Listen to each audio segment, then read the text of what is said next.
Hello అండి, ఇవాళ మనము శ్రీ వివేకానంద స్వామి గురించి తెలుసుకుందాము. ముందుగా విశ్వనాథ దత్త కలకత్తాలో ఒక ప్రముఖ న్యాయవాది. అతని భార్య భువనేశ్వరి దేవి ఉత్తమ శివభక్తురాలు. 1863 సంవత్సరము జనవరి నెల 12వ తేదీ మకర సంక్రాంతి రోజున వారికి ఒక మగ శిశువు జన్మించి నాడు.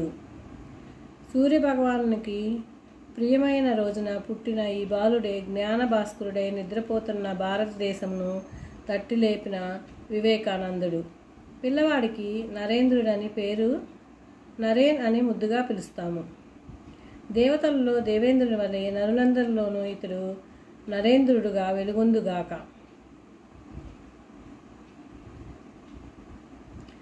లేత ప్రాయమునే నరేంద్రుడు తల్లి ఒడిలో కూర్చొని రామాయణము, మహాభారత కథలను ఉత్సాహంగా వినేవాడు. పురాణం నందరి కథలను, మహాత్ముల చరిత్రలను శ్రద్ధగా వినేవాడు. శ్రీరామచంద్రుడు వనవాసం చేయవలసి వచ్చినను ధర్మ మార్గము విడనాడలేదు అని తల్లి చెబుతూ ఉంది. అప్పుడు శ్రీరామునిలాగా ఆదర్శప్రాయముగా జీవించాలని అనుకుంటున్నాడు చిన్న వివేకానందుడు. అప్పుడు ఆయన అలా పెద్దవాడయి ఉన్నాడు.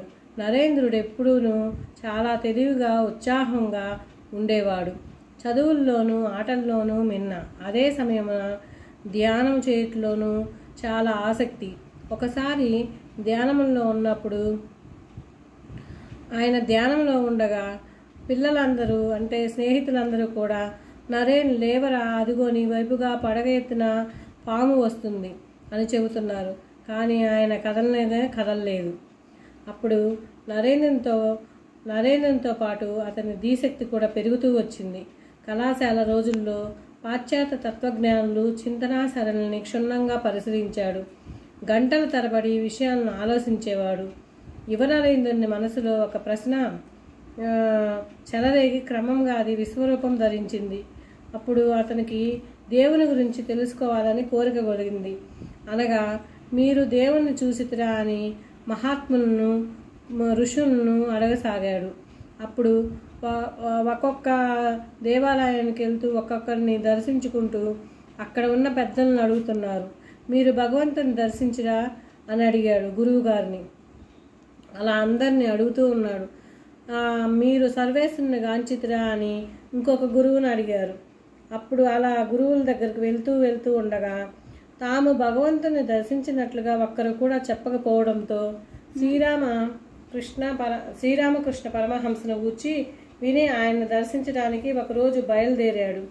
చూసిందే తడవుగా, వచ్చావా నాయన, నీకోసమే ఇంతకాలంగా వేచి ఉన్నాను. ఇంతకు మునుపు మేము చూసింది లేదు కదా, అలాంటప్పుడు నా కోసం ఎలా ఎదురు చూసి ఉంటారు అని నాకు ఒక సంశయము. భగవంతుని మీరు చూసి ఉన్నారా అని అడిగాడు రామకృష్ణ పరమహంసని వివేకానందుడు.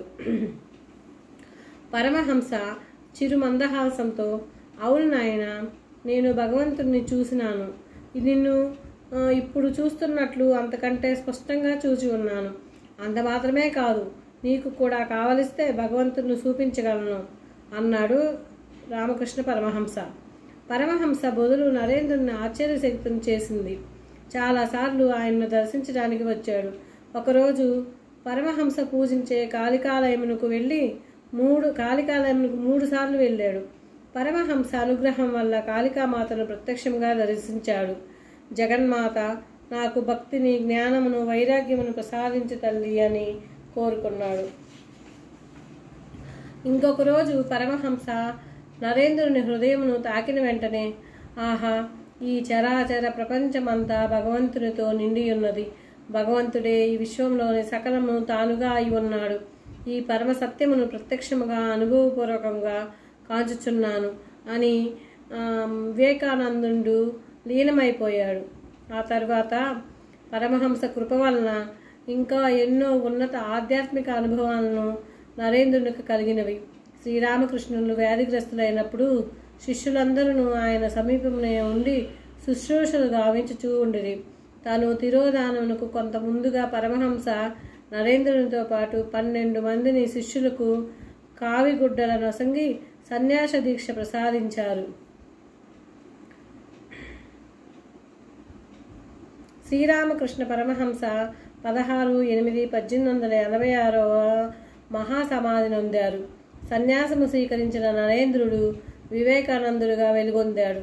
శిష్యులందరూ కలిసి బారానగరం అనే చోట మొట్టమొదట శ్రీరామకృష్ణ మఠమును ఏర్పరిచినారు. శిష్యులకు వివేకానందుడు మార్గదర్శకుడైనవాడు. అప్పుడు మన గురుదేవుడు తన పారమార్థిక సంపదను మన వద్ద అప్పగించి వెళ్ళారు. ఈ సంపదను మనము ప్రపంచమంతటా పంచిపెట్టాలి. తత్ఫలితంగా హిందూ మతంలో ఒక అద్భుత నూతన వికాసము రాబోతుంది. చేతిలో చిల్లి గవ్వ కూడా లేకుండానే భగవంతుణ్ణి పూర్తిగా ఆశ్రయించి వివేకానందుడు భారతదేశమంతటా సంచరించుచున్నారు. పలుచోట్ల భేద సాధన గుడిసెల్లో కూడా నివసించారు. భిక్షతో తన ఆకలి తీర్చుకున్నారు.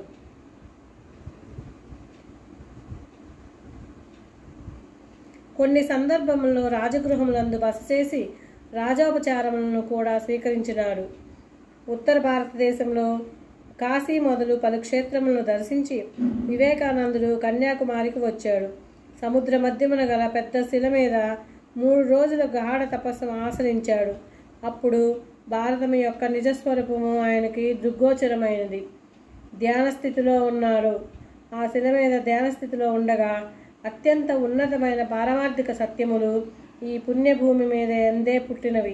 ఎలాగైనా సరే ప్రపంచ ప్రాంగణములు భారతదేశ విశిష్టతను ప్రతిష్ఠించాలి.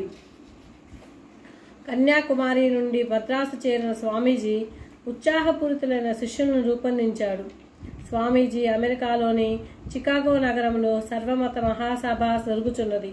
హిందూ మత ప్రతినిధిగా మీరు అందులో పాల్గొనాలని మా ప్రార్థన అన్నారు శిష్యులందరూ.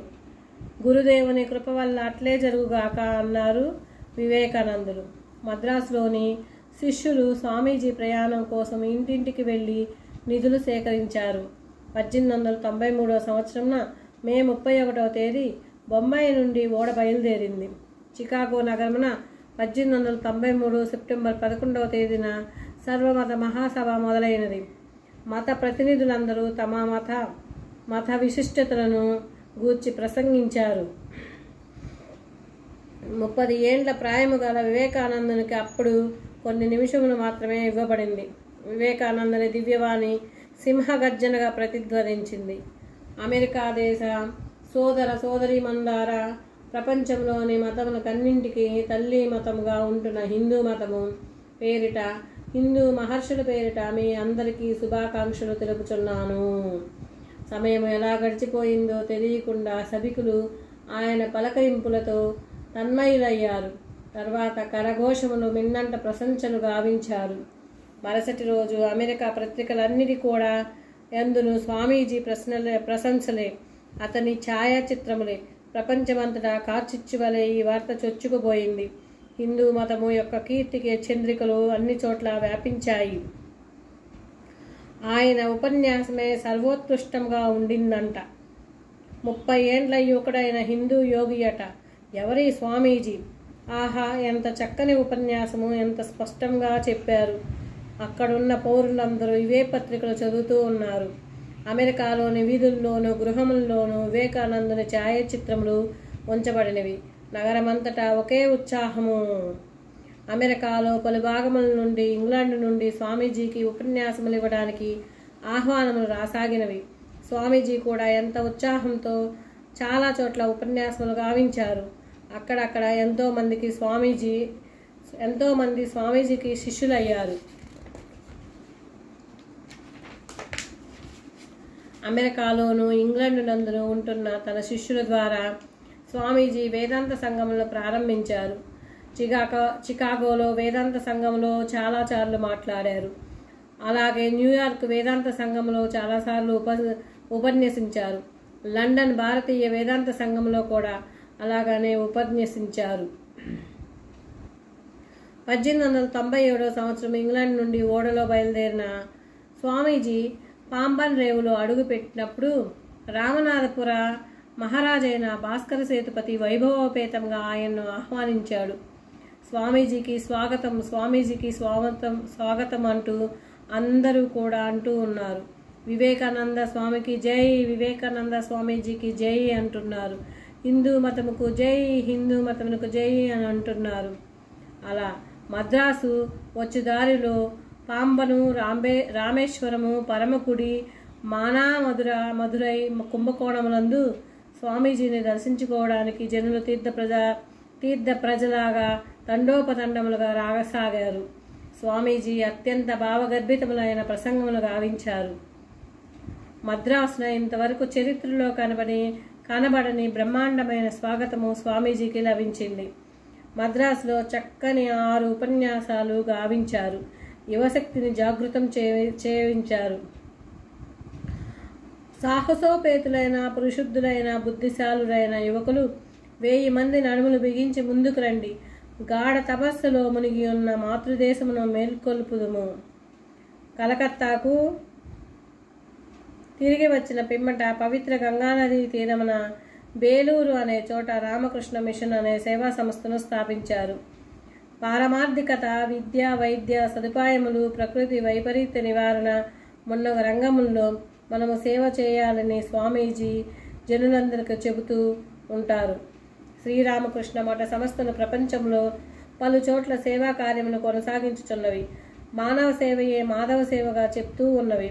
దీనికి అంతటికీ మూలపురుషుడైన వివేకానంద స్వామి తన 39వ ఏట 1902 సంవత్సరంన జూలై 4న తమ కర్తవ్యమును యువతకు అప్పగించి మహాసమాధి చెందారు. స్వామీజీ సందేశము ఏమిటంటే, మానవులకు సేవ చేయటము మూలమ అనే మనము మహేశ్వరుని పూజింపగలము. భారత యువకులారా, ఒక మహోన్నత లక్ష్యమును సాధించుటకై మీ సర్వస్వమును త్యజించి నడుము బిగించి ముందుకు రండి. స్వామి వివేకానందుల సింహగర్జనము ఈనాటికి కూడా ప్రతిధ్వనిస్తూనే ఉంది. నేటి మన యువత ఆ దివ్యవాణిని ఆదరించి అనుసరిస్తుంది కదా. ఇది శ్రీ వివేకానంద స్వామి గురించి. Please like, share, subscribe. మీకు ఇష్టమైతే లైక్, షేర్, సబ్స్క్రైబ్ చేయండి.